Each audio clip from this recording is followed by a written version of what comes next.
कब्रिस्तान में घटित एक सच्ची कहानी। उत्तर प्रदेश के गांव में जब किसी की शादी होती है तो वहां के लोग खुश होने के बजाय डरने लगते हैं। वहां कभी भी किसी की शादी होती है तो गांव में किसी न किसी की मौत भी होती है। कहते हैं यहाँ जब भी किसी की शादी होने वाली होती है तब एक दुल्हन की आत्मा यहाँ घूमने लगती है। दिलीप आज सुबह ही अपने दोस्त राहुल के गांव आया क्योंकि 5 दिन बाद राहुल की शादी होने वाली थी। सुबह से दिलीप राहुल के घर में बैठे बैठे ऊब सा गया था और तभी दिलीप राहुल से बोलता है, भाई कब से यहाँ बैठे हैं, कम से कम तू मुझे अपना गांव ही घुमा दे। राहुल समझ गया था कि ये यहाँ बैठे बैठे ऊब गया है, इसलिए राहुल भी हाँ बोल देता है और अपने घर से बाहर जाने लगता है। दोनों को बाहर जाता देख राहुल की मम्मी बोलती हैं, कहाँ जा रहे हो बेटा तुम दोनों इस समय। राहुल अपनी मम्मी की बात का जवाब देते हुए बोलता है, कहीं नहीं मम्मी, बस दिलीप को अपना गांव घुमाने ले जा रहा हूँ। राहुल की मम्मी बोलती हैं, ठीक है, पर रात होने से पहले आ जाना, तुझे तो पता ही है अपने गांव के बारे में। राहुल जवाब देते हुए बोलता है, हाँ मम्मी, मुझे पता है। इतना बोलकर राहुल दिलीप को अपना गांव घुमाने चला जाता है। राहुल का गांव काफ़ी बड़ा और सुंदर गांव था। काफ़ी चहल पहल थी उस गांव में। दिलीप को भी काफ़ी मज़ा आने लगा था। तभी राहुल के फ़ोन में उसकी मम्मी का फ़ोन आया। राहुल दिलीप से बोलता है, यार तू गांव घूम, मुझे कुछ काम है, मैं घर जा रहा हूँ और भी रात होने से पहले घर आ जाना। दिलीप हाँ मैं अपना सर हिलाता है और आगे बढ़ जाता है। दिलीप गांव घूमते हुए काफ़ी आगे निकल आया था और अब थोड़ा थोड़ा अंधेरा होने लगा था।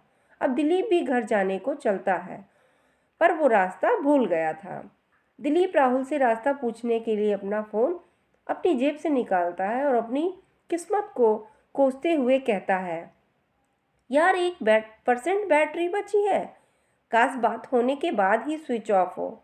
ये बोलकर दिलीप राहुल को फ़ोन करने लगता है।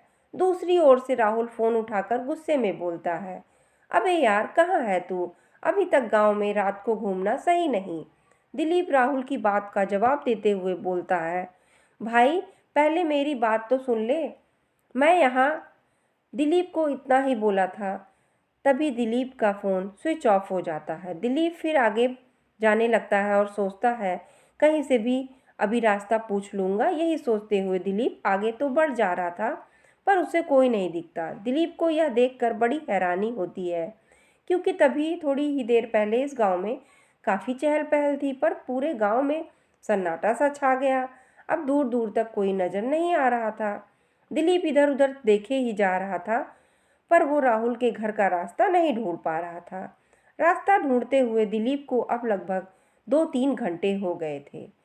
दिलीप भी अब थक सा गया था। तभी उसकी नज़र उसके सामने एक लड़की खड़ी थी, जिसने दुल्हन के जैसे कपड़े पहने और वो उसे देखकर मुस्कुरा रही थी। वो लड़की दिलीप के पास आकर बोलती है, आ गए आप, अब मेरे साथ चलिए। इतना बोलकर वो लड़की दिलीप को अपने साथ ले जाने लगती है। दिलीप कुछ समझ नहीं पा रहा था, वो बस एक बुद्ध बना उसके साथ चले जा रहा था। वो लड़की दिलीप को एक सेहरा पहना देती है और उसको एक गड्ढे के पास लेकर जाती है, जहां उसने देखा कई सारे कटे हुए सर पड़े थे और उन सब में दूल्हे का सेहरा बंधा हुआ था। दिलीप यह देखते ही वहां से भागने लगता है। दिलीप लगातार भागे ही जा रहा था और तभी वो एक ही जगह पर रुक जाता है।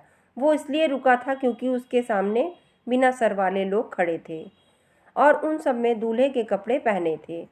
वे वही लोग थे जिनके सर उस गड्ढे में पड़े थे। दिलीप उनसे बचने के लिए अपने पीछे की ओर भागने को जैसे ही मुड़ा तो उसकी सांसें रुकने सी लगीं। उसने देखा उसके सामने वही लड़की खड़ी थी और उसके पास दूल्हे के कपड़े थे और वह धीरे धीरे उसके पास आती जा रही थी और वो बिना सर वाले लोग भी उसके पास आते जा रहे थे। तभी दिलीप वहाँ खड़ा था और अचानक वहाँ से तेज रोशनी हो गई। दिलीप ने देखा वो जिस खंबे नीचे खड़ा था उस खंबे की स्ट्रीट लाइट चलने के कारण ही वहाँ तेज रोशनी होने लगी थी। तभी दिलीप यह नोटिस करता है, जब से वहाँ रोशनी हुई तब से ही वो लड़की और वो सभी बिना सर वाले लोग वहीं रुक गए थे और दिलीप भी यह समझ चुका था कि अब उसे बचना है तो उसे वहीं रुकना होगा। और दिलीप उसी खंबे के नीचे खड़े होकर पूरी रात निकाल देता है। दिलीप जब राहुल घर आकर सारी बात बताता है तब राहुल की मम्मी दिलीप से बोलती हैं, वो दुल्हन की आत्मा इस गांव में कई सालों से है।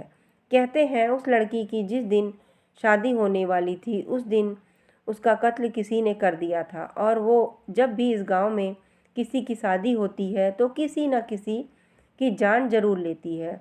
और तुम इसलिए ही बच पाए क्योंकि जिस खंभे के नीचे तुम खड़े थे उसमें सफ़ेद रोशनी देने वाली एलईडी लाइट लगी थी। और यह कहते हैं कि कोई भी बुरी शक्ति सफ़ेद रोशनी में नहीं आ सकती।